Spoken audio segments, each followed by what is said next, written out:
The envelope had no return address.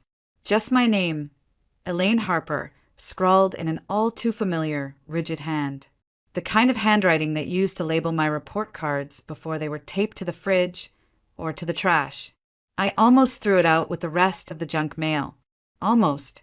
But something in the way the paper felt made my fingertips freeze. Thick, weighty, like it was carrying the final word in a language I'd spent 10 years trying to forget. I opened it slowly, my breath caught halfway through tearing the seal, like my body already knew what I was about to see. A funeral invitation. Thomas Harper Sr. was dead. I sat down without realizing it. The chair groaned beneath me, but I didn't move. I just stared at the paper, waiting to feel something. Grief, relief, anger, something. But there was nothing. Just the quiet hum of the refrigerator, the distant screech of a blue jay outside, and the voice in my head that whispered, "Why now?" 10 years. 10 whole years without a phone call, without a letter, without so much as a happy birthday card. 10 years since I stood on that man's porch, clutching my baby to my chest and begging for a place to stay. And he shut the door. "You made your bed," he said, cold as the December wind that night. "Now lie in it." That was the last thing I ever heard from my father. Until now. Mom. I turned. Mason stood in the hallway, his sketchbook still tucked under one arm, a smudge of graphite across his cheek. "You okay?" I tried to answer, but the lump in my throat pushed the words down. So I just handed him the paper. He read it slowly, then looked up at me. "Are you going?" I didn't reply. I couldn't. The weight of 10 silent years was heavier than any coffin. Then Mason stepped closer, his voice softer this time. Maybe he left more than just a will. "Mom." I stared at my son, the boy I had built my whole new life around. The one I kept safe, kept warm, kept loved when no one else would. And for the first time in years, something inside me moved. Not forgiveness, not hope, but curiosity. If there was anything left to be said, anything left for me to hear, I needed to hear it. I folded the letter carefully, packed 2 bags, and got ready to return to Baton Rouge, to the house where my name hadn't been spoken in a decade, to the family who erased me like a smudge on glass, to the man who may have died without ever saying sorry, or maybe not. It had been 10 years since I last saw the Harper family, 10 years since I left Baton Rouge behind with a busted lip and a baby strapped into the back seat of my rusted Honda. That night is burned into me, the gravel of my father's driveway crunching beneath my boots, the porch light flickering like it couldn't decide whether to welcome me or expose me, my fingers trembling as I knocked on the same door I'd once run through with skinned knees and spelling tests. But this time, I wasn't a little girl needing comfort. I was a grown woman with a split mouth, a black eye, and a child on my hip. And still, I knocked. When the door creaked open and I saw my father's face, stone carved into flesh, I felt my last thread of hope snap in two. "Elaine," he said flatly. No surprise, no concern, just my name, cold and hollow. "I just need a place to stay, just for a night." "Please," I whispered. Mason whimpered against my chest. My father didn't ask what happened. He didn't ask about the bruises or the suitcase full of baby clothes sitting behind me on the porch. He just stared. Then he said the words that would echo through my ribs for years. "You made your bed. Now lie in it." And he closed the door. I didn't cry that night. Not then. I drove with one hand on the wheel and the other gripping Mason's car seat like it was the only thing anchoring me to this earth. We crossed the state line into Alabama just before sunrise, and I promised my son I would never let anyone treat us like we were disposable again. We started over in Mobile, in a tiny apartment above a laundromat. I took a job shelving books at the public library during the day and worked the front desk at a motel on weekends. It was quiet, unremarkable, but it was ours. Mason grew. He started drawing, birds mostly, cardinals, blue jays, red-tailed hawks. He said they made him feel less stuck, I understood that better than I ever admitted. I never spoke to my family again. Not Vanessa, with her designer shoes and venom-laced smile. Not Trevor, who always sided with Dad, even when silence hurt louder than words. And certainly not the man who brought me into this world and cast me out like a stain on his reputation. But despite everything, I sent money. Every month, through Mr. Walter Green, the retired electrician who lived next door to my father. Just enough to cover utilities, groceries. I didn't ask for thanks. I didn't even sign the envelopes. But I couldn't let the man freeze or starve, even if he'd let me do both. I told no one, not even Mason, because some debts aren't about morality. They're about decency. And even if he'd stopped being my father, I hadn't stopped being his daughter. The chapel looked smaller than I remembered. Or maybe I had just grown, taller, stronger, more wary. Wooden beams stretched overhead, worn from time and memory. Stained glass filtered dull Louisiana light across the pews, casting colors that felt more like bruises than blessings. I stepped through the double doors with Mason beside me, his hand tucked tightly into mine. It was the only thing in a room that felt real. Heads turned the moment we crossed the threshold, like someone had opened a door to a forgotten closet, and the dust had started to move again. Whispers rose in the corners. They didn't even try to hide them. She showed up. I thought she was gone for good. Must have heard there's money. I didn't blink. I didn't flinch. I just kept walking, slow, steady, spine like steel, even as every step felt like I was being dragged backward in time. And then I saw them, Vanessa and Trevor, standing near the front like they belonged to a more polished breed of grief. Vanessa in a tailored black dress, pearls that caught the light with every flick of her wrist. Her makeup was flawless, grief painted on with care. Not enough to smear, just enough to be noticed. Trevor looked the same as ever, cold, controlled. His tie knotted too tightly, as if sorrow could be strangled into silence. Vanessa's eyes met mine. For a moment, something flickered, shock maybe, or disappointment that I didn't stay buried. Then her lips curved, slow, sharp. Well, well, she said, just loud enough for the nearest pews to hear. Look who crawled out of Mobile. Trevor let out a low chuckle, but his eyes stayed hard. Guess the prodigal daughter thinks there's an inheritance left. I said nothing. I didn't come here to answer their questions or defend myself to people who never listen the first time. I didn't come for drama. I didn't come for closure. I came because my son looked me in the eyes and said, maybe he left something for you. So I kept walking past their perfectly curated mourning, their performative sorrow, and slid into the last pew, far in the back, where no one would have to see me if they didn't want it. Mason followed without a word. He didn't let go of my hand, but his grip tightened. I could feel it, the tension in his little fingers, the silence he understood too well for a boy his age. I leaned down, slightly whispered, "It's okay, baby. We're just here to sit." But it wasn't okay. Not really. Because the moment I sat down, I realized something chilling. Not one person had looked at me with recognition. Not as a sister. Not as a daughter. Not even as a human being. To them, I was already erased. The preacher cleared his throat at the front of the chapel. His voice echoed, slightly, bouncing off the wooden beams like it was trying to sound solemn, but landing hollow. Mason sat close to me, his shoulder brushing mine. His fingers hadn't loosened. I didn't look around.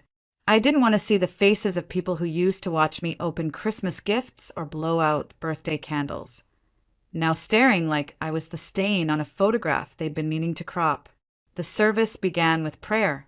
Words like peace and forgiveness were tossed around like they didn't know how much blood silence could spill. Then came the eulogies. First, a former business partner spoke about integrity. Thomas Harper believed in responsibility.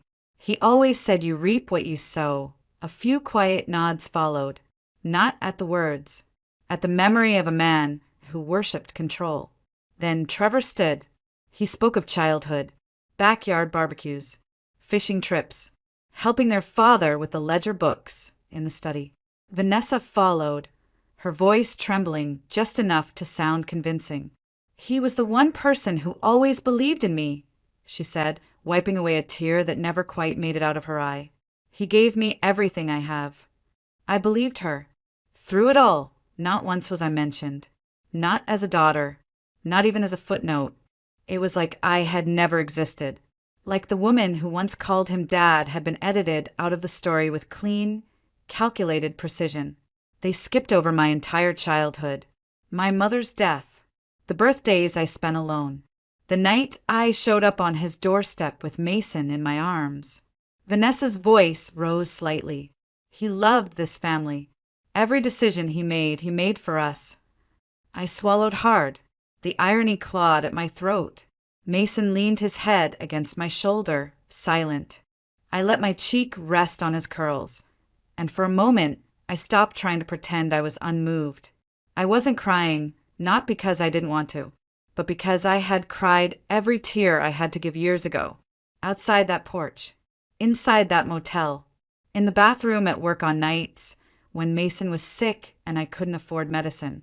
Now I just listened, to the sound of a story where I was the ghost, to the polite applause that followed every sterilized memory, and to the thudding silence where my name used to belong.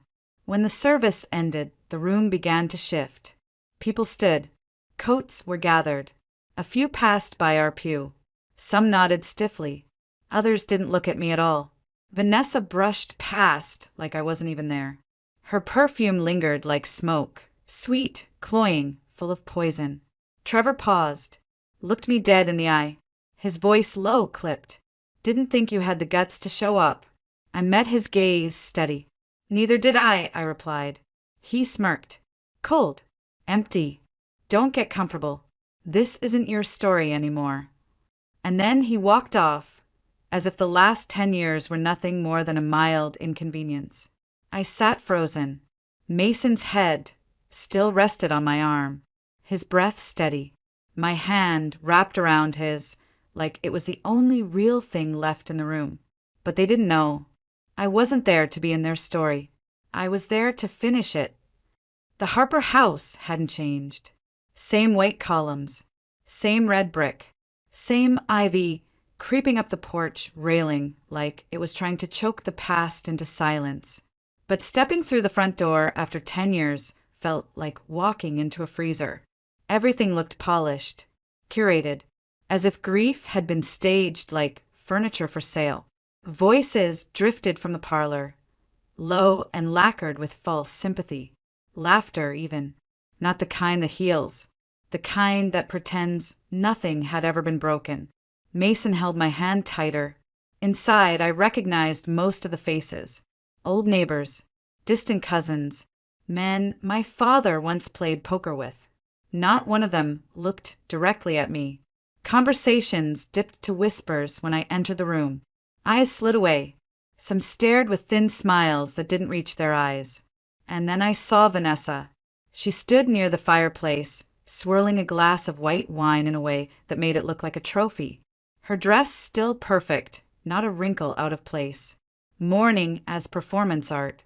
Next to her, Trevor leaned against the mantel, one hand tucked in his pocket, the other holding a glass of red. Casual, relaxed, like this wasn't a funeral but a victory party. When their eyes met mine, Trevor smirked. "Well, this won't take long," he muttered to no one in particular, but loud enough for everyone to hear.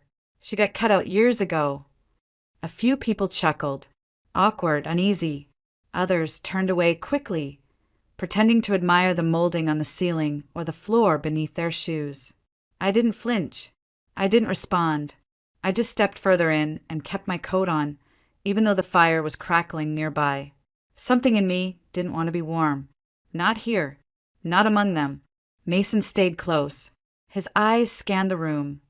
Not in fear, but with the cautious attention of a boy who had grown up reading tension like weather patterns. He didn't say a word, but I could feel his thoughts moving like wind through tall grass. We found a seat near the back of the parlor, far from the fire, far from the Harper heirs. I let my gaze wander the room. The walls were lined with photographs, dozens of them, framed memories from years gone by. Vanessa in her college graduation gown, Trevor on a fishing boat, family vacations in Hilton Head, Christmas parties, weddings. Not a single photo of me. Not from childhood. Not from school. Not from the early years when we all shared a last name like it meant something. I wasn't surprised. I'd been erased with precision, surgically removed from their story, like a tumor they were embarrassed to admit had ever grown in their bloodline. Vanessa caught my eye. She smiled, but not kindly. Her expression was territorial, like I'd just walked into her castle uninvited.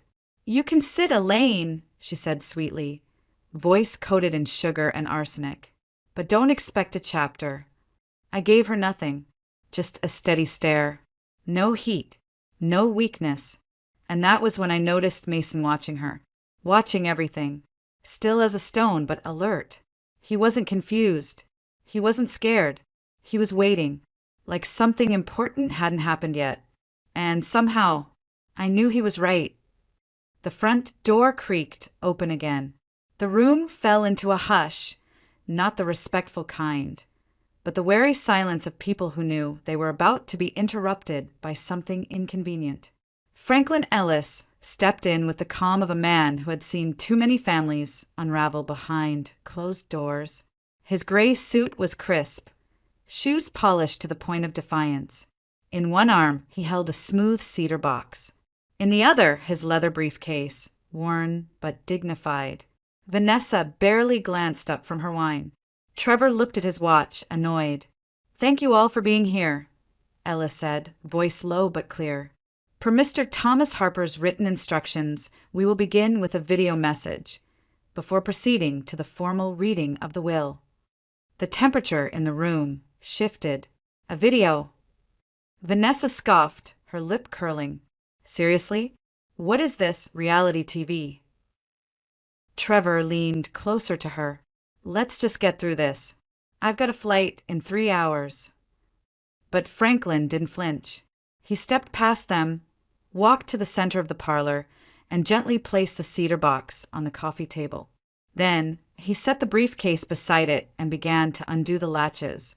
"It was your father's express wish," he said, glancing up at no one in particular, "that this message be seen by all immediate family before any legal documents are addressed." Vanessa rolled her eyes. Of course it was. Trevor muttered something that sounded like waste of time, but a few of the cousins leaned forward. Curiosity, even among people trained to be indifferent, has a way of bending spines. I didn't move, but Mason did. He sat up straighter, his hand still resting on mine. I looked down at him. His face was lit by something, quiet but unmistakable. Hope, not the reckless kind, the kind that waits in silence, that survives without proof, that still believes a father might speak the words he never said in life, now that he had nothing left to lose. Franklin opened the cedar box. Inside was a small monitor. He lifted it carefully and placed it on the table, connecting a drive to the side. The screen flickered, once, then again, before humming to life.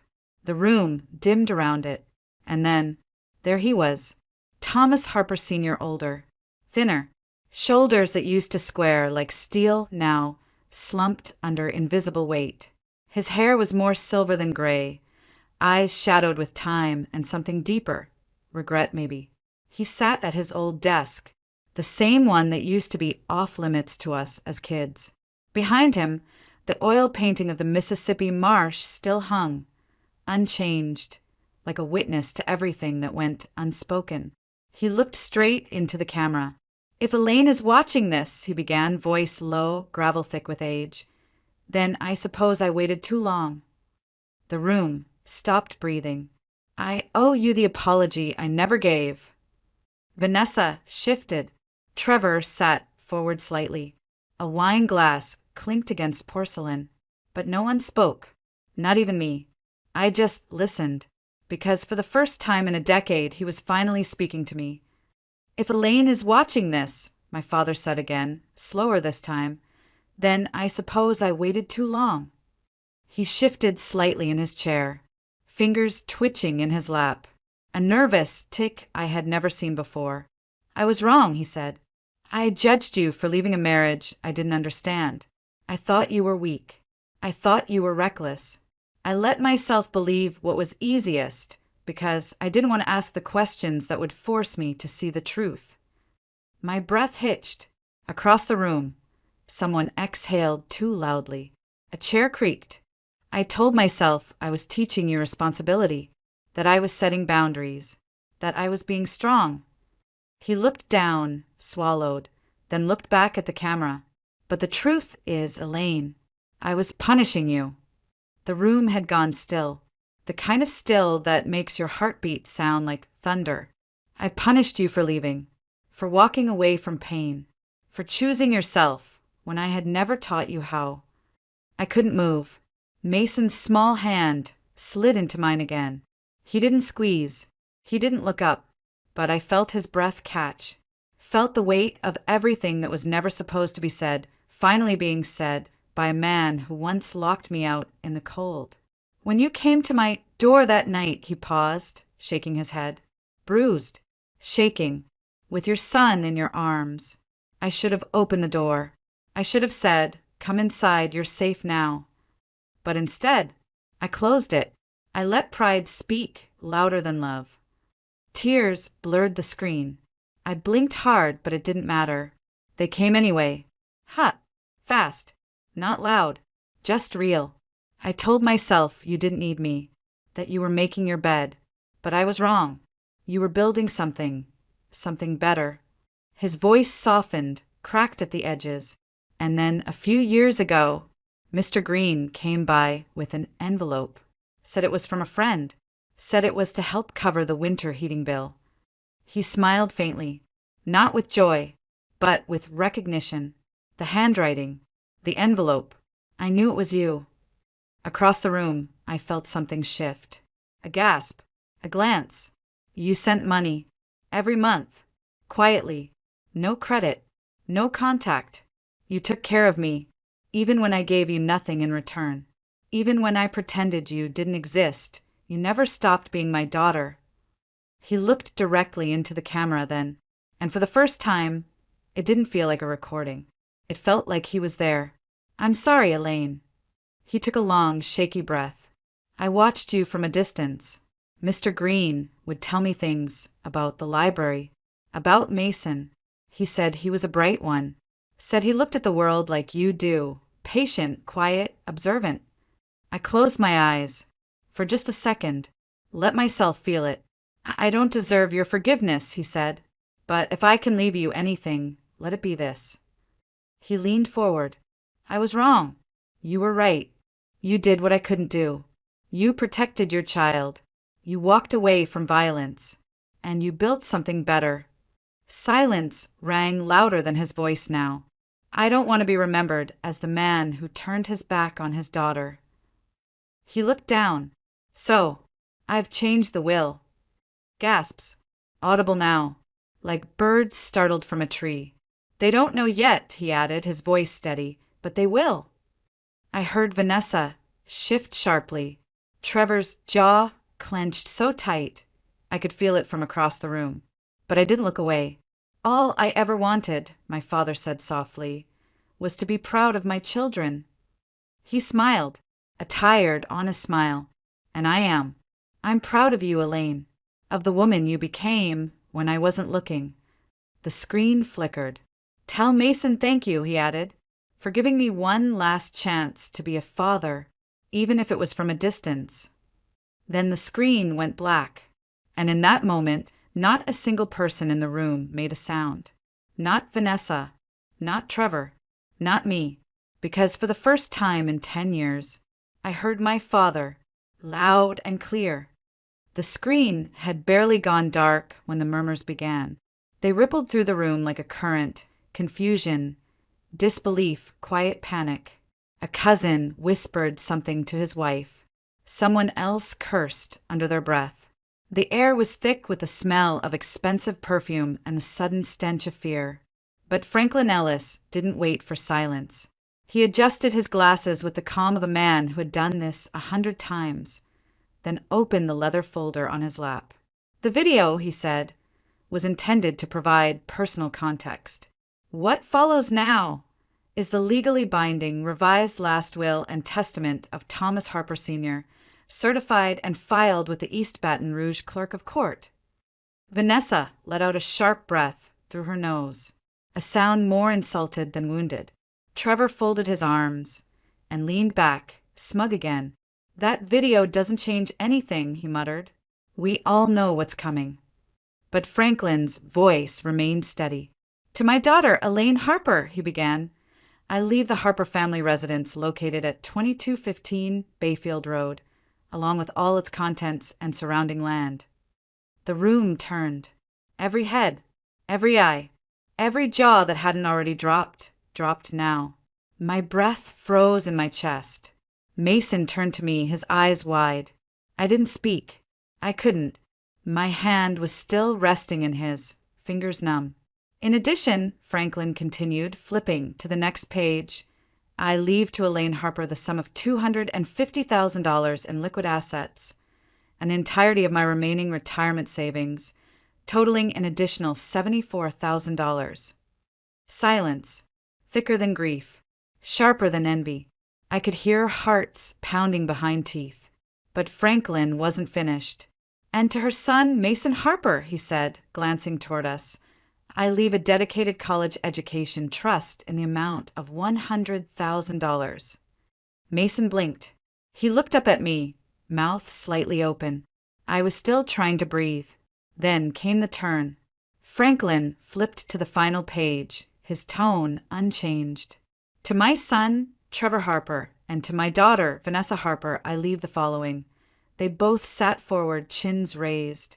A collection of family photo albums, my old military compass, and the Bible gifted to me by my mother upon my 18th birthday. A gasp broke loose from somewhere across the room. Vanessa shot to her feet. What? Her voice cracked like glass under pressure. That's not possible. Franklin looked up unbothered. There is no mistake. Your father amended the will 2 years ago. It is signed, witnessed, notarized, and officially recorded. Trevor stood next. His face had turned a color I'd never seen on him before, something between red and ash. He was sick, he snapped. He didn't know what he was doing. Franklin didn't even blink. Your father was of sound mind at the time of amendment. There is no medical record of cognitive decline until 8 months after the date of signing. He closed the folder with a soft but final snap. But he wasn't done. There is also, he said, reaching into a side pocket of the folder, a handwritten addendum. A note he asked me to read aloud, separate from the legal documentation. Vanessa looked like she'd just swallowed glass. Franklin unfolded the paper and read, slower now. Let them remember who showed up when it mattered. Let them remember who stayed quiet, but never stopped loving. This house belongs to the one person who never asked for anything and gave anyway. Vanessa's wine glass shook in her hand. The stem tapped once, twice, against the sideboard. Then she stormed out of the room. No words, no fury, just the sound of her heels clicking like gunshots across the hardwood floor. Trevor followed a second later, slower, but burning from the inside out. His eyes met mine before he reached the door. There was no rage, no threat, only disbelief. They had come to claim a legacy and found themselves disinherited. You had to have tricked him. Vanessa's voice sliced through the silence as she reappeared in the doorway, breathless and livid, wine glass still clutched in her trembling hand. There's no way, she spat, stepping forward, eyes blazing. There is no way he would have changed the will on his own. You manipulated him, Elaine. You always knew how to get sympathy. I didn't move. I didn't answer. The words didn't even sting. Because this time they weren't wrapped in power. They were wrapped in panic. You don't deserve this, she shouted. After everything you did to this family, after everything you took, How dare you come back here acting like some silent saint? Her voice cracked. Mason flinched beside me. I placed a hand on his shoulder. Not to protect him, just to remind myself I was still here, grounded. Hull! Trevor stepped forward now. His tone wasn't sharp like hers. It was low, coiled, more dangerous. We'll challenge it, he said quietly. There's no way this holds. He was confused. He was sick. The courts will see that. Franklin Ellis didn't even sigh. He just pulled out another document from the folder, held it up calmly, and said, Your father's will was amended 26 months before his passing. At the time, he passed a formal psychological evaluation by a licensed physician. The file is signed, notarized, and on record with the court. Trevor's mouth opened, then closed. There was no angle left to strike from. Franklin's voice lowered a notch. Not cruel, just final. There is no legal ground for contesting this will. Silence again. But it wasn't the silence of confusion this time. It was the silence of collapse. Vanessa stood frozen in place, her breathing uneven. She looked like she didn't know whether to scream or fall to her knees. Her hand opened, and the wine glass touched the sideboard with a dull thud. This is a joke, she said, more to herself than anyone else. It's a goddamn joke. She looked around the room, as if someone might still be on her side. But the cousins had gone quiet. The old family friends were slipping away one by one, murmuring excuses, their coats already on. No one was looking at her now. And that's when I realized they weren't looking at me out of hate anymore. They were avoiding my gaze, out of shame. Vanessa turned sharply and left the room without another word. Trevor hesitated. For half a second, I saw something behind his eyes, something like a flicker of recognition, maybe even guilt. But it was gone before it could land. He turned and followed his sister, footsteps echoing off the floor as he disappeared down the hall. And just like that, the room emptied. The people who once erased me now couldn't bear to stand in my presence. They thought they had buried me 10 years ago, thought they had edited me out of every chapter. But now they were the ones retreating. And I was still here. Hull! The room was still. Not awkward, not tense, just still. Like a long breath finally exhaled after years of being held. I didn't move. Mason sat beside me, quiet, his hand still resting in mine, though his grip had loosened. He didn't look scared anymore, just calm. Everyone else was gone. The murmurs had faded down the hallway. Doors had clicked shut. Coats had been slipped on in shame. They had all vanished, like smoke after the fire burns out. I rose slowly. My knees felt heavier than they should have, but my steps were sure. I walked to the corner of the parlor where it sat. The old leather chair, still tucked beneath the bay window, still faded at the arms, still creaking at the joints, still shaped by the weight of a man who used to call it his throne. It had been off limits my whole childhood. That chair belonged to Dad and no one else. I stood in front of it for a moment, just looking. It hadn't changed, but I had. I reached down and brushed my fingertips along the top edge, gently like I was closing a book. Goodbye, Dad, I whispered. And then, softer still, I forgive you. The words didn't choke in my throat. They didn't twist or sting or make my heart clench. They just landed, soft, final, like they had been waiting to be spoken, not for his sake, but for mine. Behind me, I heard Mason shift, but he didn't speak. He didn't need to. The fireplace crackled quietly. Its glow spilled out over the floor, over the worn chair, over the room that once held everything that broke me, and now held nothing but light. I turned to look around one last time. The photos on the walls, the scuffs on the baseboards, the cracks in the molding. For the first time in years, it didn't feel like a place that had cast me out. It felt like a home that had finally let me in. Some ghosts don't haunt. They just wait for the right words. And now I had finally said mine. Weeks passed. The house had grown quiet in a new way, no longer the hush of tension, but the calm that comes after a storm has pulled every nail loose and left only sunlight behind. Mason had claimed the sunroom. Every morning, I found him there, sitting cross-legged by the tall windows, sketchbook open on his lap, tongue pressed to the corner of his lip in deep concentration. He drew birds mostly just like always, but they looked freer now, the wings wider, the sky bigger. Sometimes his laughter would ring down the hall, light, bright, filling spaces that used to ache. One morning, as I poured coffee into the same chipped mug that used to belong to my father, I heard the mail slot rattle. I stepped to the door and found a single white envelope on the floor. No return address, but the handwriting. I knew it instantly. Walter Green. I carried it to the kitchen table with both hands, sat down, took a breath, then opened it. Inside was a single note, handwritten.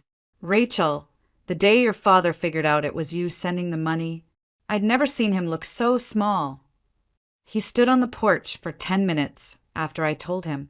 Didn't say a word, just stared at the mailbox like it owed him an explanation. He carried that truth with him every single day after that. He didn't talk about it much, but I saw it, in his hands, in the way he looked out at the road. I think that's when he started writing the letter to you, the one you saw. He may have failed you once, but I think, in the end, he wanted to fail forward. Thought you should know. W.G. I folded the letter gently and stood up, stepped out onto the front porch, where the late morning sun had just begun to push through the oak trees that lined the yard. Mason sat on the top step, sketching a hawk mid-dive, pencil dark and swift across the page. I looked out over the lawn, green, wide, quiet, then said it out loud, not to anyone in particular, but because it needed to be said. He saw me in the end. Mason glanced up, but didn't ask. He didn't need to. The birds chirped above us. The air was warm. And I knew the girl they had erased hadn't disappeared. She'd just been waiting for the truth to find its way home.